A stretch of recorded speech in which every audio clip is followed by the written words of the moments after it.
Good morning. With the help of Hashem, we are learning Yerushalmi Kalayim, Pedig Beis, Halacha Ches.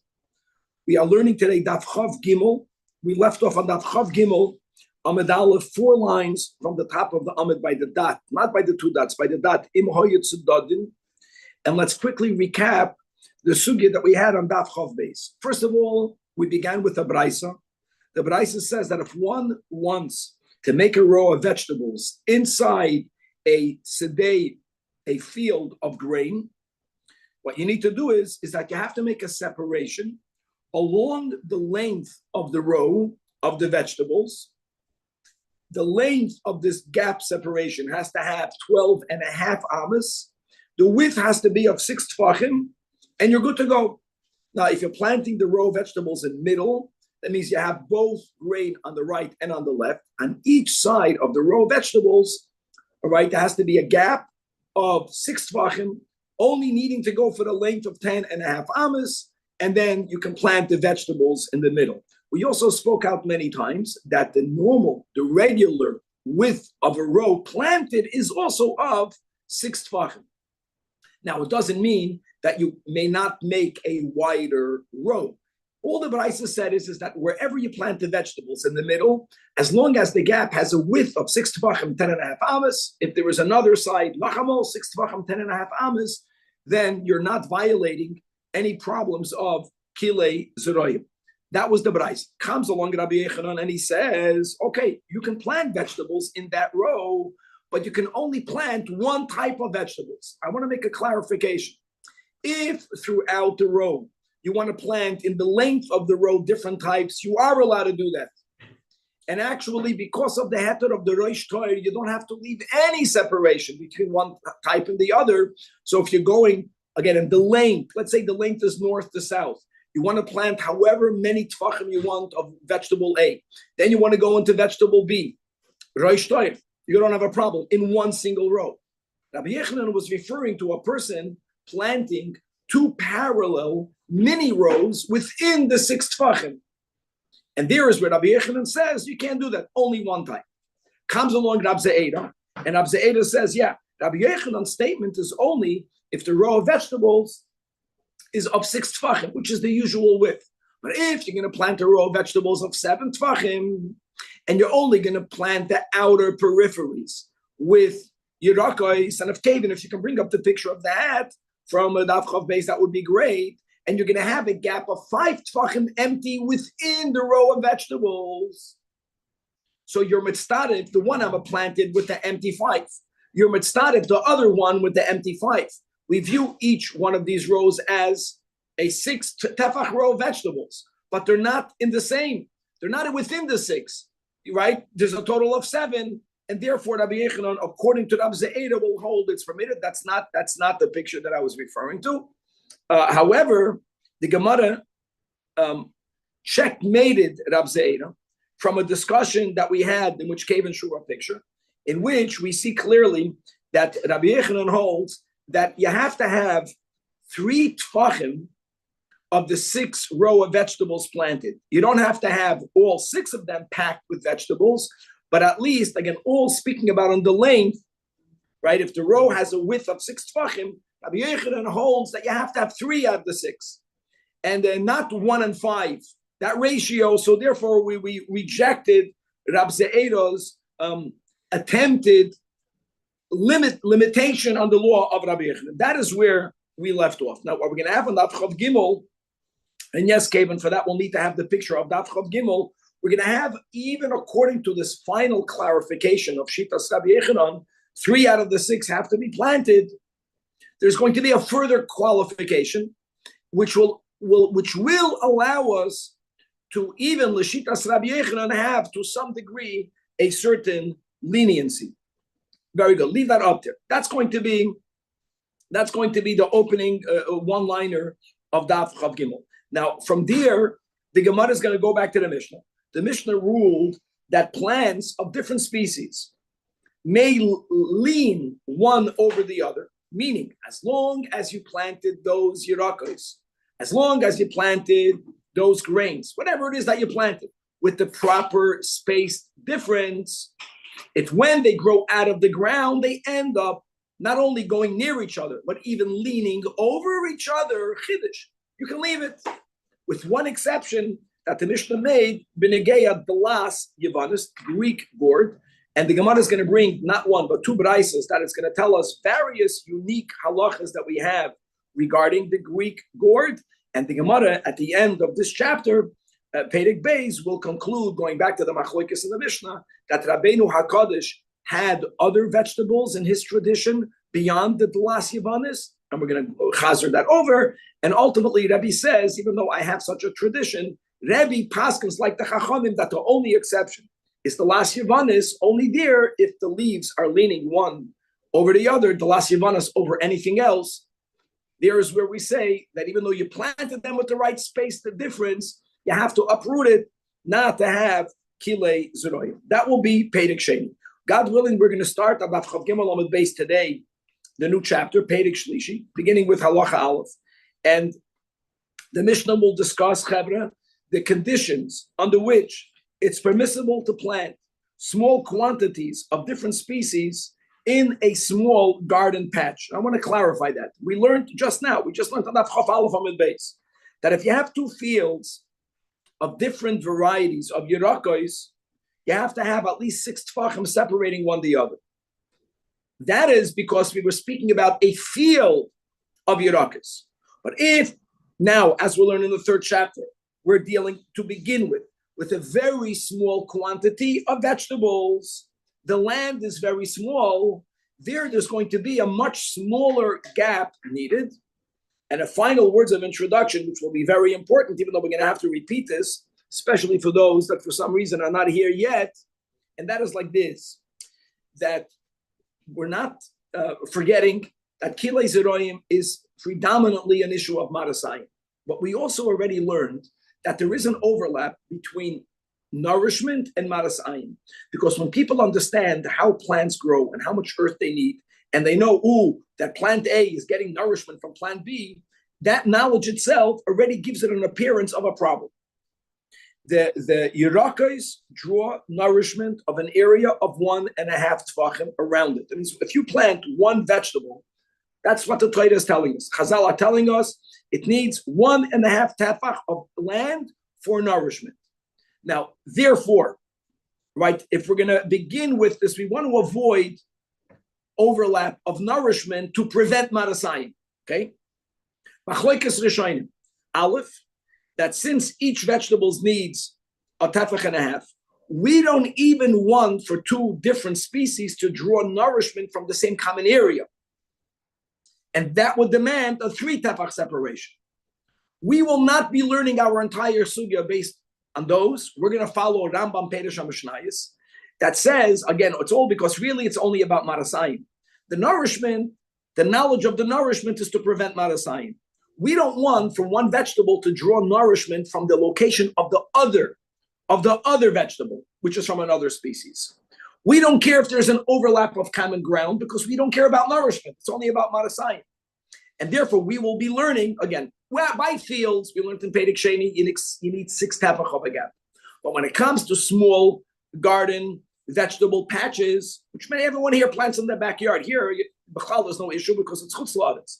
But if a person wants to plant a small garden vegetable patch in their backyard in the Holy Land, as we will see, really, we're going to follow the many Rishonim that learn all of the space that you need to have between one and the other is a tefach and a half, 1.5 tefach, and therefore the Mishnah is going to come to various halachas and various applications, again, for which, with one we'll have pictures, it's going to be extremely easy to understand the Mishnayos and the Gemara and our sugyas that we are learning.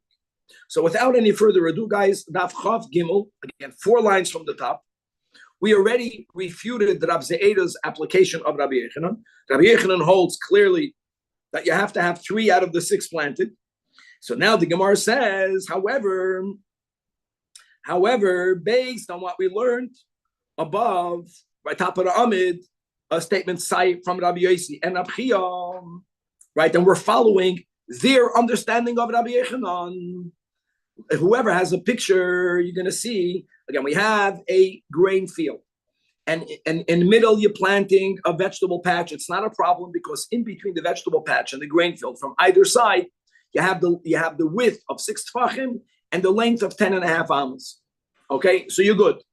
In the vegetable patch, you want to plant more than one type. But you want to plant it, again, not going into the length a couple of feet of this and a couple of feet of that, where there won't be a problem. You want to plant parallel rows within the 6 tefach. If you're going to divide the 6 tefach ba'oifet, that the planted area is going to be more than the unplanted area.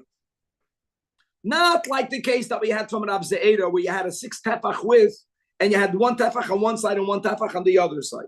Not benegea the case that we had at the end of that Chav Beis on the base that I'm not even going to repeat. But over there, it was half and half, if you remember. Half and half meant there was 1 tefach planted, right? There was 1.5 open, 1 tefach planted, 1.5 open, 1 tefach planted.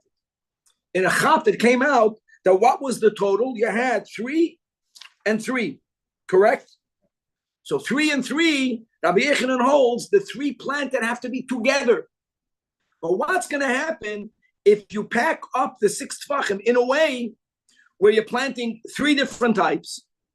You're leaving gaps between them, but the gapped area is less than the planted area. Which is the case that we're discussing. That if the planted areas at the sides, and really at the sides in the example that we have in the picture, in the middle also. But if they end up being larger than the charava, than the unplanted area, that's going to be permitted. Gavaldik. In other words, before it was only half and half. So there we understand that Rabbi Yechanan holds they have to be contiguous. But if you have more planted than unplanted, it's all about it being chashuv, it being distinct. And therefore, we're good to go. Now, it's the fact that you only have 1 tefach of an unplanted area, so to make something very clear over here, that's going to be problematic concerning what, guys? Concerning planting different vegetables in close proximity. We're not focused on that. We're focused on how can you plant vegetables inside a field of grain? Isn't that kalayim itself? And the answer is no, because since you have gaps on the sides, the vegetables appear to be different.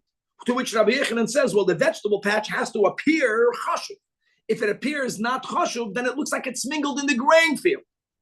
And the example that we are giving must be that the tefach of the tefach and a half, tefach and a third, he made it. It should work. A tefach and a third, and a tefach and a third, and a tefach and a third is of the same vegetable. You understand? Because we're not addressing different types of vegetables. We are just addressing Rabbi Yechanan's statement that limits, that says that if the vegetable patch in middle is not chashuv enough, you can't plant it in a state of grain, even though you have the 6 tefach on each side between the vegetables and the grain. That is what we are addressing over here. Beautiful. Okay. Now we're moving on. So the Mishnah says that when you plant things kahalacha, and let me just add another nuance, that whenever you have to have a gap, this goes from the beginning of Daf Tezayin, when we began with the 2 amas. The Gemara says that's only 2 by 2. And we already spoke out the whole machloikas many ways when you have to have the base roiva. So if I have 2 different species, right, of grain, just grain, but they're different, and you have to have a gap, what we keep on learning, according to at least to most, is that you don't have to have a gap throughout. You have to have a gap, let's say, base roiva al base roiva. But then it can taper off. That means there will be certain parts of the field where you're going to have 2 different types of grains that will be planted in very close proximity. Maybe you have to leave something, maybe not even anything. In those cases, what happens when it grows out? It can grow one over the other. So the Mishnah says it's not a problem. Because as long as you planted it with the right separation, even if when they grow out, they grow over each other, you're good, with the exception of Greek gourd. We said Greek gourd has very long stems, very long leaves, and they get intertwined with whatever it is they're leaning over. So that mom is going to look like a mixture. In other words, there's things touching each other, there's things leaning over each other, and there's things getting intertwined with each other. So the intertwined is never acceptable. That was the mission. Says the Gemara. Tana we learned in a Brais. Now that we're speaking about the last Yavanis, weak gourd. Chamisha devarim nemru with the last Yavanis. There are 5 halachas that we have regarding this unique type of gourd. Number 1, ein misachechin oisa al gav zeroim. We will understand that number 1 is the halacha of our mission. All right, you may not spread it over, guys. I want to tell you something. You don't spread over different species regardless. It means that even though you planted it with the right separation and it got spread over by itself, when it grew out and began to spread over, you cannot maintain it that way. And all the other plants, you can leave it even though it's leaning over because you planted it kahala. Din number 2, and din number 2 is counted as 1. Umevia esatuma v'choitzetzes esatuma. So here's the din, guys. When it comes to tumas meis, and for those of us that are learning Rambam, I know it's not today, but we just recently reviewed the halachas of tumas meis. That tumas meis imparts tuma not only to the regular maga umasa, but you have this unique halacha of simcha oil. Oil means 3 things. 3 things. Number 1, if the mace is over a person, utensils, food, and drink, not because the mace is flying, because someone is carrying the mace. Okay, or if Adam, Kalim, Oichlin, or Mashkin are over the mace. The 3rd type of oil is the Adam is on the ground, the mace is on the ground, but both of them are under the same cover.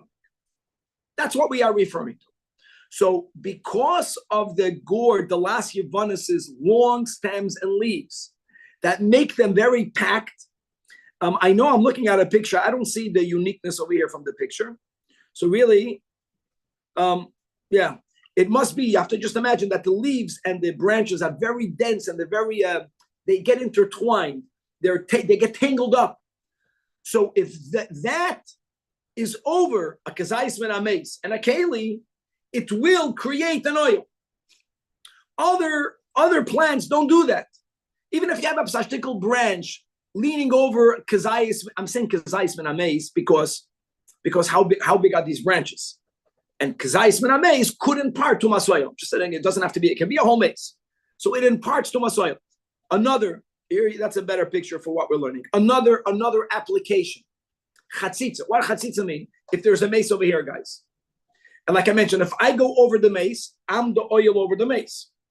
But what happens if there's something else over the mace, like a roof, and I go over the roof? So the roof, as long as you have an empty space of a tefach, is choitzitz the tumah from going up. Same thing over here, that the last hayavanis, stems and leaves, are so densely intertwined with each other by nature that they both become an oil. You got it? That's called mevia satuma. If both the mace and the item is underneath it, and they're choitzitz if they're one over and one under. Rule number 3. V'uksa tefach. This is already learning to what we learned on Shabbos. We're going by Pasha. I'm saying Shabbos Tavshin Pehei the Rambam. So we had a whole pedic about Yodayim. There's a whole Masechta in Mishnayos of Yodayim. What's Yodayim, Simcha? Look at this utensil. You have a utensil, right? So if something touches this, see, this is a bad example, but if something touches this, we don't say if it touched it here, this is tummy, but this is not tummy. No, the whole thing. If it imparts tumah, what happens if there is a handle? And something touches the keli. There's a washing cup in the sink over there that Simcha could grab. Or if you have the opposite, if something touches the washing cup, only the ear, only the handle, or only the ear. The ear are the handles that are coming out over here. Does it? Very good. Does it convey tuma to the cup, or do we say, this is tummy? Let's say a mace is a via voice. This is an av. This will be one step down. Whatever.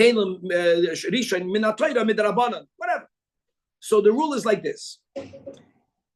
Any keli that needs a handle, the handle that's needed is part of the keli.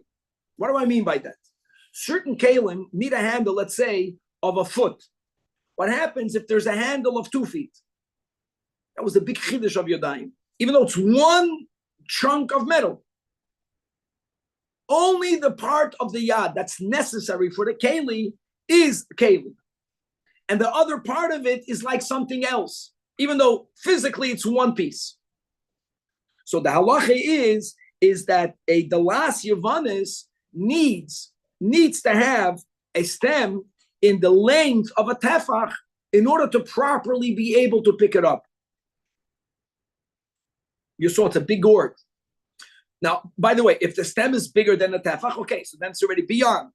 But if you want to know how much of the stem of the dalas is considered the yad, and therefore considered one unique a tefach. See, now that's a big maisa, this thing over here.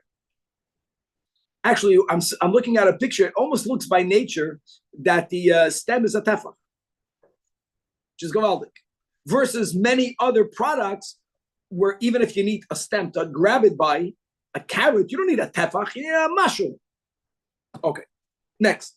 Another din, voiseres kol shuhu. Wow, so what are we talking about over here? We are talking about bittul. What's the din of bittul? I'll give you an example. What happens if you have a gourd that was planted in a vineyard, just as an example? What's the din? Kilei akedem. It's asur b'hana. What happens if that gourd fell in other gourds? So normally by kilei akedem, there is a ratio of bittul. Who remembers the ratio? It's the biggest ratio. You have to have 200 to 1. But when you have 200 of good against the kilei akedem, then it's okay. At least then it's okay. No, says the Braisa that there's a rule midrabanan. A davar chashuv, right, is never bottled. Another rule, davar shebeminyan, which means that when you sell it, right, you don't sell it by pound. You sell it by individual, by number. A glass yavanis, unlike other vegetables, is called a davar shebeminyan. It's called a davar chashuv, and therefore it's never going to be bottled. That's called v'seres kol shu. And the final halacha, if a person says, I make a vow not to have diluyim, and he did not specify which type, it's amazing. Wow. In other words, when a person says gourd, halachically, it's assumed that they're speaking only about the dalas yavanis. These are the 5 halachas. So that's like that's consistent. The first one is consistent with the Mishnah. Says the Gemara, hold on. Havakash. That Tulama lays anan amrin when it comes to why chamisha devarim, why wouldn't we say mevias atuma v'chaytzetzes atuma? Why wouldn't we count that as 2 different dinim? Okay, and there's a lot to say on this, but I want to go weiter. And the Gemara says this statement is not answering Rabbi Yona's question. This statement is actually backing up Rabbi Yona's statement, because you can ask him, it's one halacha. It's stemming from the same halacha. I mean, it's called an oil. So the Gemara says, Tana bar kapara, there's another b'rais. In that b'rais, it says, Sheva, there are 7 laws regarding the dalas yavanis. What are the 7 laws? Number 1, which is the same one of the b'rais that we learned before, which is the same halacha of our Mishnah, that ein misachin oisal gabezuroim, unique. Number 2, umevia satuma. You see here? Number 3, v'chaytzetzes satuma. In other words, here you see that what? That these are considered 2. So this really is backing up Rabbi Yona's question on the author of this Braisa. But let's go weiter. The Yada Tefach. Okay, so far these are the same that we had above. Now we're having new ones. Number 1, right? I mean, not number 1, but up to this Braisa, we're up to number 5 already. V'noisenes lo avidasam. That we have to give to even a single Greek gourd its work area. The work area means that there has to be a separation that's required for a single stalk. When you plant a single stalk of vegetables near a field of grain, how much space do you need to have? No, you have to have a base roiva. In other words, the less distinct the new species is, the more gap you need to have. So that's the rule. And so that's a din by dalas yavanis, that if you plant only one dalas yavanis, you have to have already a base roiva. Base roiva was a 24th of a base saw. No? Base roiva is a 24th of a base saw. Is that not the 10? No, that would be 10.2 times 10.2. Very good. Yeah, correct. Okay, so that's unique for the Dalas Yavanis. The next halacha in this brayse is v'kilayim inho aramis. So there's a Armenian gourd. You might think that it's both a gourd. The last Yavanis is halachically considered a different species. And the seventh, v'kilayim im haramutza. There's a certain gourd that always grows bitter. And the only way you can make it edible is by baking it in embers, in remutza, and ash. So these are considered different species. These are the seven in the brayse.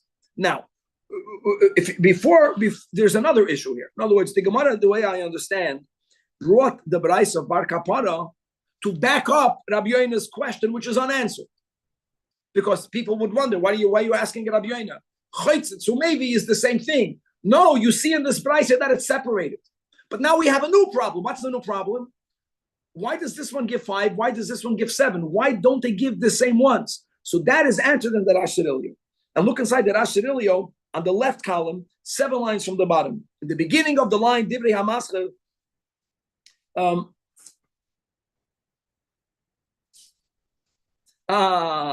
actually, keep your finger there. I want to read it in the Gemara. So the Gemara says, the Gemara is making a point. You see, this latter brayse of Bar Kapara, he has 7, but he got to 7 because he broke the oil into 2. He added avidasa, kalayim in haramis, kalayim in haramutza, and what he omitted is not the din of that it's never going to be batal midrabanan because it's a davar shabbat, nor that if a person makes a vow without specifying, it means glassiv. Now, why not? So here's the Rashirilio.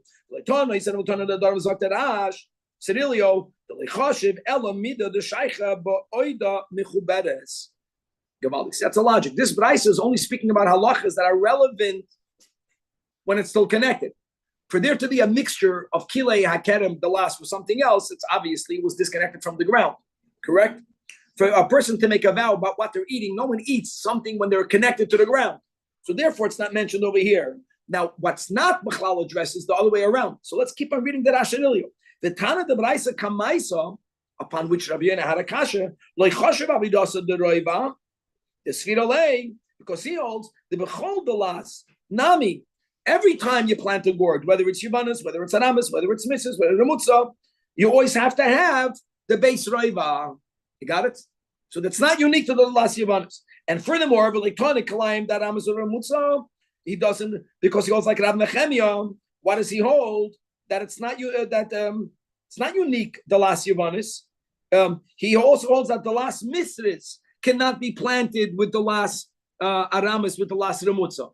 So if it's not unique to the Greek gourd, the Braisa won't mention it. Masha'enkin, the Braisa of Bar Kapara holds that it's unique to the Greek gourd. Only the Greek gourd cannot be planted with Aramis and Remutza.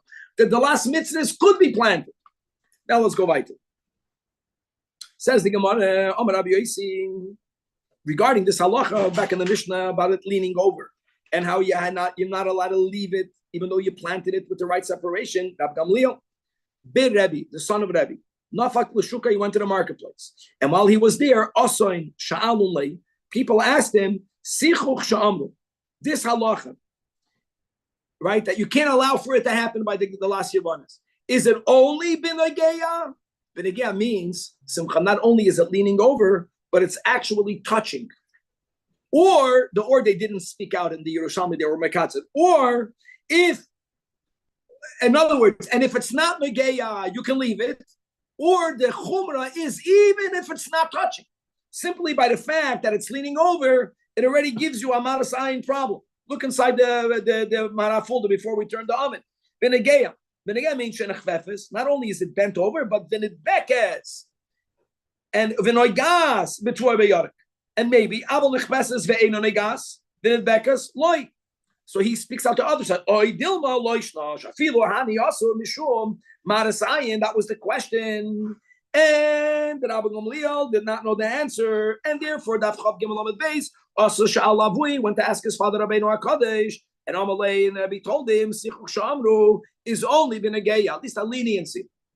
And if it's not touching, then we're not concerned of Marasayin. Furthermore, says the Gemara,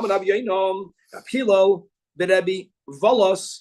It sounds like a Hasidish guy.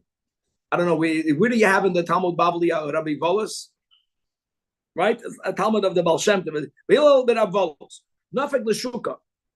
And the same thing, it's interesting how this happened when they were in the marketplace. No one bothered to go to the Rav's house to ask the question, but he's in the marketplace. So Asun Sha'alole, Sichach Sha'amru, is it only been a Geya, or really Oidilma, the way the Marafulda says, even if it's not a Geya, even if it's only just leaning over? And here, similar that he didn't know. It's amazing, huh? No, both similar, that question was asked in the marketplace and they didn't know. Asun Sha'alavuye.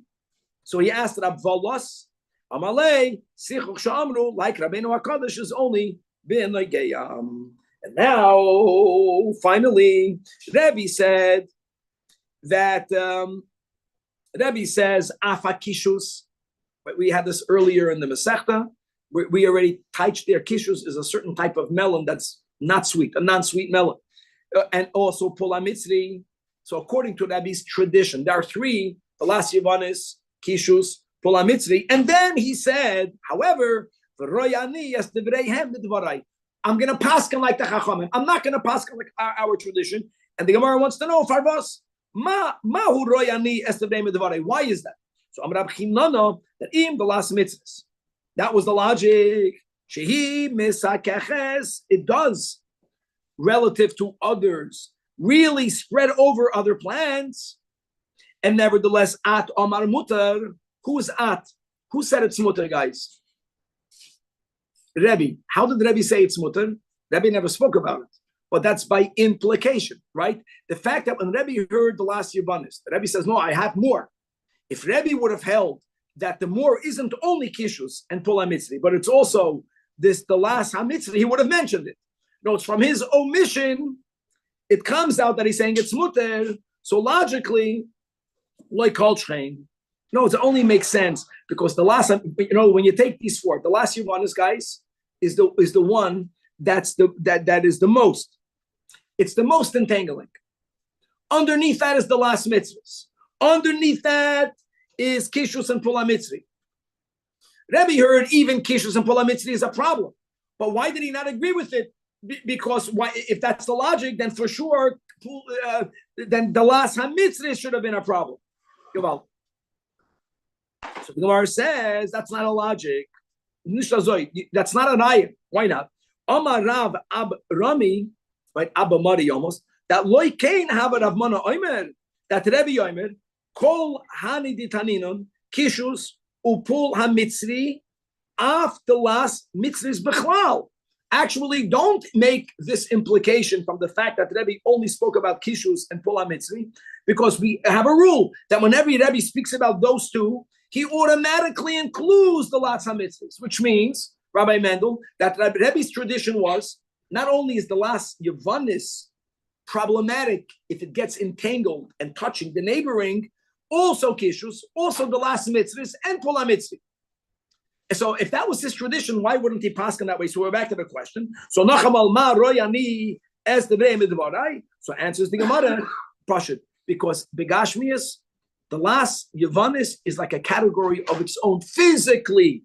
She'ein kula misachnichin ke the last Yavanis. Begashmias. In other words, it doesn't have a kavuchayim from the last Mitzri. No, none of their leaves are as long as an entangling as the last Yavanis, and therefore, don't forget, we're speaking about someone who planted something the way Chazal said to plant. It's very uncomfortable. You do something right, and then you have to undo it. So there's one exception because it's taka very different, and the others, Rebbe HaKadosh logically concluded will be okay. And on that we say, Hadron Allah, we will return to you, Perek Kolsa, a big mazel tov. And now, with great joy, we are moving on now to the third chapter. Yerushalmi Kalayim Perek Gimel, right? We're going to have today, we're going to begin, we'll see how far we can get. And actually, if I'm not mistaken, that tomorrow, Daf Chav Dalid will be almost entirely a Mishnah. We're going to have many cases in the Mishnah. For the people that were saying Birchas HaShachar with a lot of kavanah, and therefore they came late, I would like to repeat the following. A couple of important rules. Here, this Perek, especially this Mishnah, is going to discuss conditions, guys, halka, under which it will be permissible to plant small quantities of different species of vegetables in a small vegetable patch. So when we learned in the previous chapter, the shear of 6 tfachim, that was when we were speaking about a large field of vegetables next to another large field of vegetables in which you have to have the 6 tfachim. We're not talking here about a field. You have to understand that there's a logic. No, it's when the species, each one is smaller, a smaller gap is needed. And without going through the machlokes rishonim, just to quote one shita, which is the Rambam and many others, but we're going to quote the Rambam and Perek HaMishnah, is that since vegetables draw nourishment, each vegetable from an area of land 1.5 tefach around it, so the shear of 1.5 tefach will be necessary. Bigger patches will need 6 tefach for there not to be a maras ayin. But if you're lechatchila planting very small amounts, there's 1.5 tefach will be enough. And let's begin with case number 1. And Kevin, we need a picture. Let's first read it inside. And says the Mishnah, aruga means a garden patch, a patch. Guys, we are only referring to vegetables. This will be foundational. We're not talking about legumes, and we're not talking about grain. Vegetables. Okay, when we said that vegetables draw nourishment from a tefach and a half. So if the patch, not the vegetables yet, the area so little, the whole area in which you are planting vegetables is of shisha, al shisha tfachim, 6 by 6, and you want to plant various species, what's the maximum species you can plant? Says the Holy Mishnah, zoyrin betoicha, you can plant in it chamisha zeiroinim, which is gavaldik. You can plant 5 different types of zeiroinim. Here, zeiroinim means, guys, vegetables, right? Or in the Holy Tongue, Yerakos. Now, what will be the format? How do you plant them? So says the Mishnah that arba'a ba'arba ruchais aruga. Okay, I want to just say one thing, guys. The Mishnah is speaking about 6 by 6. There's going to be other rules if the patch is less than 6 by 6. This is very important. Other rules. We're learning about a patch that is 6 by 6. So the Mishnah says the words 4, 4 on 4 sides, and ve'echad be'emsan 1 in the middle. Now you have various diagrams, and I know that you're printing over here from the Noise Kalim, Kevin, I thank you. But if you can put I only want to look at the right side, at the left side of the art scroll, and I want to point out today, we're going to continue tomorrow. No. Nishdas. In the Rosh Hashanah? Not in the Rosh Hashanah. I want him to put up in the art scroll Under footnote 1? On footnote 1 and footnote 2, because you're going to see a big problem with what we just learned. It sounds simple, it's not so simple. Diagram A and B? Diagram A and B. So, Kevin, I don't see it up yet. So, first of all, what the Mishnah means to say, when it says 5 types, first of all, the 5 types are not of the same size. Very good, thank you. Look inside diagram A. The Mishnah is speaking about diagram A.